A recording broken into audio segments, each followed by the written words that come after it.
Hey Nate, so this is the mock-up that I did for my electrical components using the circuit diagram that you prepared for me. I did make all the connections and use all the components as per the plan.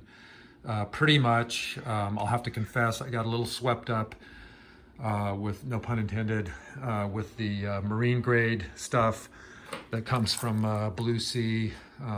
They are about 3 times as expensive, but I figured what the heck, I'm already into this for a few thousand.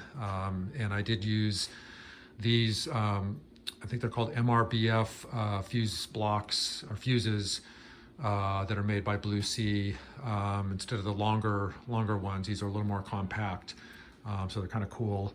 The only other change was that I used a separate AC and DC breaker box for my components. It just fits better because it's smaller. And that was kind of the goal of this thing is, how small can I make this and still service it when I need to? And I think this is about as small as it's going to go. And doing a mock-up like this was really helpful, by the way, because I could do all the connections standing at my workbench rather than stooped over in my van trying to do all these crimping and wire running and everything. So anyway, let me run you through the system and show you what I got before I fire this thing up and see if there's anything you got for me that you think I should take a look at. So let's start here with the battery connections. Here's battery 1, battery 2. Got the negative from 1 to 2. These are wired in parallel. Series. I always get those two mixed up. Anyway, the way it showed me to do it, that negative is connected to the shunt on, I think, the correct side.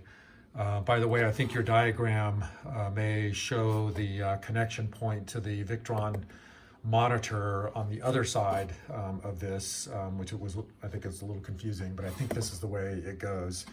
And then the other side of the shunt, of course, goes up to the negative bus bar where everything is wired in.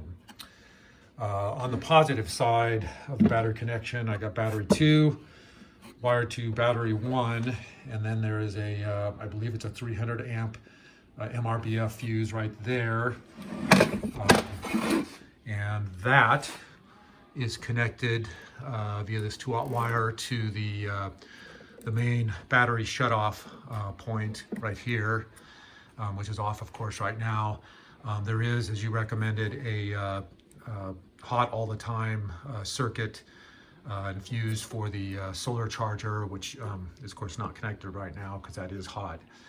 And then on the other side of the switch, I got the, this is a Blue Sea fuse block.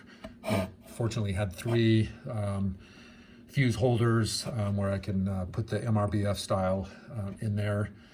The first one here, the big one, is going off to the inverter and connected to the positive.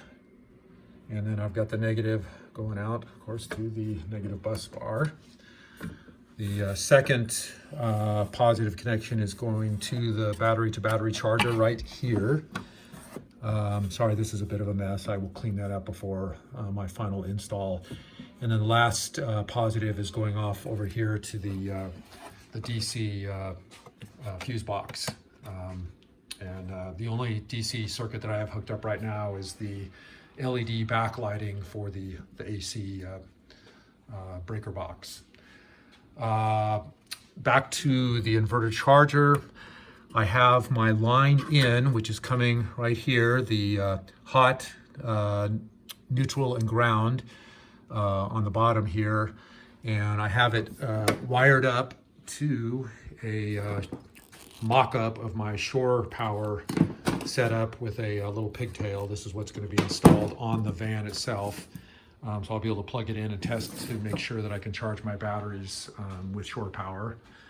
And then on the other side of the inverter, the out on the top here, the green, red, and white, are going into the bottom of the AC side of the the AC fuse box or circuit box, and wired to the mains and to the one branch circuit that I have for AC. It's currently a 20 amp. I'm going to change that to a 15 amp.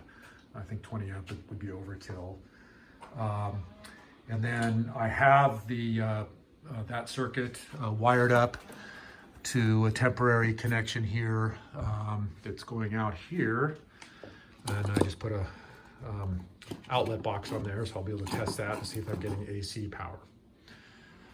I think that's pretty much it. Battery to battery, DC, and the solar charger. I have it hooked up, but I currently don't have a panel yet, so I can't really test that to see how that's going to be working.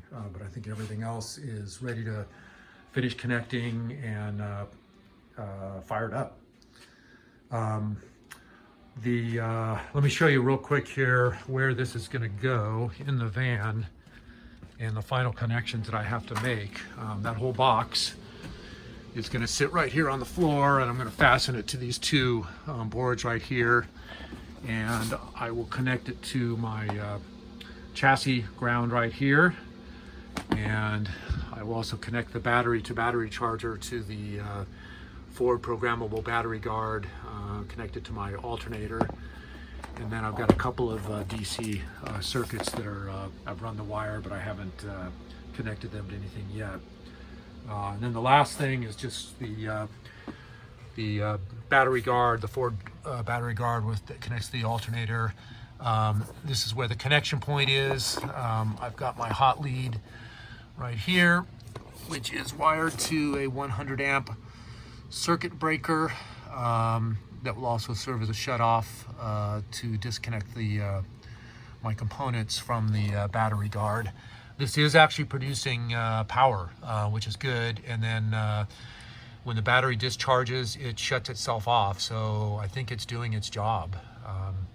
So anyway, that's my setup, and look forward to hearing your comments. Thanks, Nate. Bye.